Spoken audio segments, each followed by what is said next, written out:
que el estallido social, la pobreza, por el otro lado, la ganancia de los bancos tan exorbitante, 14 billones, los riesgos de la soberanía y la seguridad alimentaria, la desigualdad tan grande que tiene el país, entonces no va a redundar ahí. La siguiente, por favor. Entonces, en Colombia, miremos estas 4 imágenes. Una casa destruida, una calavera, una rosa y un pirata, ¿cierto? Voy a contarles brevemente cada una de estas imágenes qué significa, ¿cierto? Que es nuestra realidad, la realidad actual y por eso el estallido social. La siguiente, por favor, vamos a ver la casa destruida. Entonces, esta casa destruida, mamás, padres de familia, comunidad educativa del porvenir, ha sido un proceso por lo menos de los últimos 30 años, se ha venido destruyendo la casa. Vamos a mencionar algunos elementos. Nuestra casa en ese momento tenía, por ejemplo, empresas propias. Acordémonos de Telecom, acordémonos de bancos como por ejemplo el Banco Central Hipotecario, acordémonos del Banco del Estado, acordémonos de Carbocol, que era la empresa de carbón, igual que Acerías Paz del Río. Las hidroeléctricas departamentales eran nuestras y por eso teníamos subsidios en los servicios públicos, entre otros, ¿cierto? Y ello generaba recursos para el Estado. Todo eso se fue privatizando, o sea, se fue perdiendo. ¿Sí? Isagen, un porcentaje de Ecopetrol, todo eso se fue perdiendo. Con agravantes, por ejemplo, que la salud, el botiquín de esa casa se lo llevaron, toda la red de hospitales públicos la destruyeron, ¿cierto? Con la educación ha pasado algo similar. Esa biblioteca de la casa la destruyeron, la han venido menguando, nos han quitado más de 100 billones con B en este tiempo. La alimentación igual. Hoy importamos 14 millones de toneladas de comida, es decir, a esa casa le quitaron la huertica. Hace 30 años solo se traían 70.000 toneladas. La diferencia entre 70.000 y 14 millones es muchísima. Es decir, hoy traemos maíz, leche, el arroz, el café, la carne, todo viene de afuera, ¿cierto? A esa casa además nos quitaron el agua. O sea, en el 2005 salió la ley del agua. Hoy los ríos se las entregan a multinacionales hidroeléctricas, por ejemplo, el río Sogamoso en Santander, en el Cauca, etcétera, ¿cierto? Nos quitaron el subsuelo. A esa casa le quitaron el subsuelo. En el 2005 también se aprobó el Código Minero y entonces ahora el subsuelo se le entregan a empresas petroleras y mineras extranjeras. El 37% está concesionado para ello. A esa casa también todo el piso, todo el baldocín, si se quiere llamar así, 2.300 personas tienen más de la mitad de la casa del piso, que son los grandes terratenientes de este país.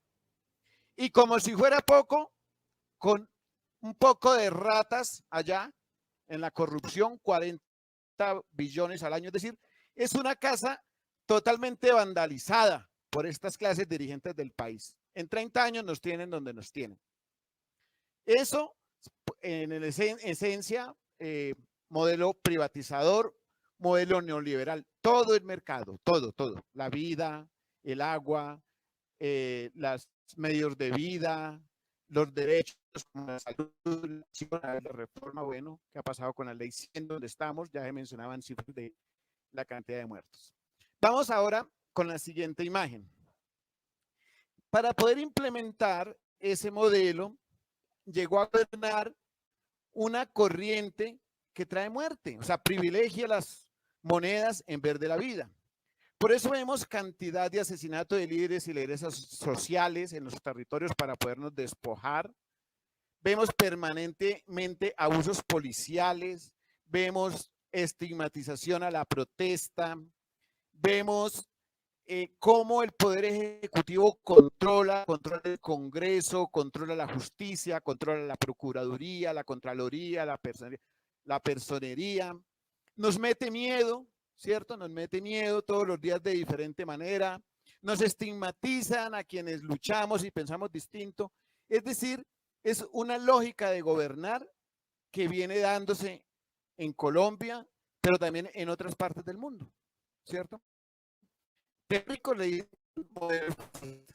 entonces, hoy la cantidad de desaparecidos en el paro, a cantidad de juventud que le han quitado sus ojos, encarcelado, violados, estigmatizados, como se decía ahora en el portal de la Resistencia, lo que está pasando. Entonces, pero eso ha sido histórico. En estos 30 años, por lo menos, en los campos han desplazado campesinos, campesinas, y por eso estamos aquí en la ciudad amontonados y los campos prácticamente están deshabitados. Vamos con la siguiente imagen, por favor. Y como si fuera poco, tenemos un pirata internacional con sus manos llenas de dinero, ¿sí? Dentro de eso los bancos, ¿sí? Un pirata internacional que le dice al Estado colombiano lo que tiene que hacer. La reforma tributaria, la reforma laboral, la reforma pensional, bajar los salarios. Todo eso se lo recomendó el pirata principalmente en el año 2015 con un organismo que se llama la OCDE, Organización para la Cooperación y el Desarrollo Económico. Digo, me hace el favor y me hace unas reformas. ¿Por qué? Porque usted está endeudado, Estado colombiano, y no tiene que pagarme. Voy a hablarles aquí un momentico de la deuda externa. Imaginémonos que toda la producción del país, lo público y lo privado, imaginémonos una arepa. De esa arepa, más de la mitad, el 54% se le debe a esos piratas internacionales, ¿cierto? Cada año, por ejemplo en el 2020, de todo el presupuesto nacional, volvamos a imaginarnos la arepa, un cuarto de la arepa se va para pagar intereses y cuota de la deuda externa. Como si fuera poco, eso equivale a 3 reformas tributarias de las que ha propuesto Carrasquilla, ¿cierto? Ese cuarto de arepa equivale a 3 reformas tributarias de la que para alimentar la voracidad de estos piratas internacionales, porque parecen un gota a gota. Por ejemplo, el día 27 de abril, el día 7 de mayo, que perdió el peso 72 respecto al dólar, fueron 6.4 billones que ese pirata se echó al bolsillo. Ojo, 6.4 billones simplemente con la devaluación. Pero ese pirata además tiene bases militares aquí para poder quitarnos los páramos, para poder quitarnos la tierra, para poder quitarnos los minerales, para poder quitarnos el petróleo. Entonces, la siguiente, por favor. Tanto la casa destruida como está, vandalizada totalmente por estas clases dirigentes, ese gobierno de la muerte y ese pirata tienen una estrecha alianza. Una alianza que, como ya se decía, los beneficia a ellos en el despojo que nos vienen haciendo. Los beneficia a ellos en las políticas que vienen sacando. Los beneficia a ellos en la cantidad de desplazamiento, de transformación en las condiciones laborales en las que estamos. En medidas tan cotidianas como, por ejemplo, desocupar el espacio público de vendedores ambulantes para darle gabela a estas empresas multinacionales del comercio. Tienen alianza para seguir despojando al país de diferente manera, incluido que tienen planeado, y eso hace rato, sacaron unos bonos, el bono Brady o los famosos Schwartz, de cambiar la deuda externa por parte de nuestra Amazonía, por parte de nuestro territorio. Hace más de 100 años nos quitaron Panamá. ¿Qué estarán planeando? No sabemos.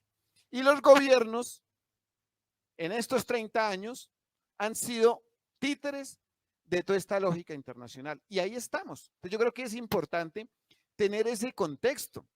Hoy, por ejemplo, el pirata dice para educación que hay que virtualizarla.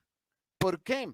Porque ese pirata es dueño de unas empresas como por ejemplo Amazon, Google, entre otras, que dicen que ya tienen los paquetes educativos y que realmente necesitan en la casa quien sirva de tutor. Un bachiller proponen. Hay un proyecto de ley, el 094, que llaman Homeschool o escuela en casa, que busca, ojo, busca entregarle los recursos públicos a ese pirata por medio de las plataformas internacionales.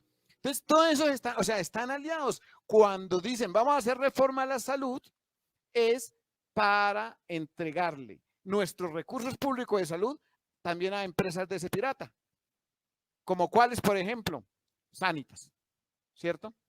De igual manera, ese pirata dice, pero además no me cobren a mí impuestos. Por eso en el 2019 hubo una reforma tributaria y le bajaron los impuestos a los bancos, a las empresas petroleras y a las mineras. Y lo que hicieron fue generar un hueco grandísimo en el 2020. ¿Y que pague quién? El pueblo. Como se dice, si compras 100 huevos, dejen la puertica 19 porque tenemos que darle la platica al pirata. Ahí estamos. Pero afortunadamente venimos a encontrar una esperanza. La siguiente, la rosa. Tiene espinas, obviamente, pero esa rosa que se ha venido configurando en nuestro territorio desde hace rato, desde la MANE, con el paro estudiantil, el paro campesino, el paro del magisterio, el paro del Chocó, ha venido construyendo un jardín en muchas zonas de este país, donde es clave la juventud, las mujeres se han empoderado, los indígenas, la minga indígena hace parte de toda esa esperanza y que hemos construido muchas cosas. Por ejemplo, hemos rescatado nuestras villas propias para la soberanía alimentaria, nos hemos opuesto a los tratados de libre comercio, nos hemos opuesto a que se privatice la educación, hemos defendido lo que queda de salud, hemos defendido los territorios, toda la lucha que se dio en Santurbán, en Santander, para defender el páramo en contra de multinacionales árabes, por ejemplo, ¿cierto? Entonces, esta esperanza es la que hoy está en las calles de Colombia diciendo, queremos otra Colombia. Claro, quitaron la reforma tributaria y la de salud, pero en julio la pueden volver a colocar porque en el Congreso. Entonces necesitamos hoy no solamente que nos quiten la reforma y que se vaya Carrasquilla, no, estamos pidiendo otra Colombia posible y ese es tal vez el sentido más importante del paro. Y por eso tan importante lo que está pasando allá en el portal de la Resistencia, tan importante las asambleas populares que se están dando en diferentes partes del país, los procesos de minga, los procesos de encontrar una comunidad educativa para no solamente unirnos, sino empezar a construir otra educación posible. Y qué interesante que en el porvenir respondiéramos, ¿educación para qué? ¿Cierto? ¿Para satisfacer al pirata o vamos a educarnos para transformar la realidad social que tiene Busa, por ejemplo, que tiene Bogotá? La pobreza se incrementó demasiado, el desempleo. Entonces la educación tiene que responder a esas necesidades. La siguiente, por favor. Entonces yo le pregunto, madres y padres de familia, ¿qué país es el que queremos? ¿Qué expectativa tenemos de este paro? Y este sueño, ¿qué tanto estamos dispuestas y dispuestos a construirlo?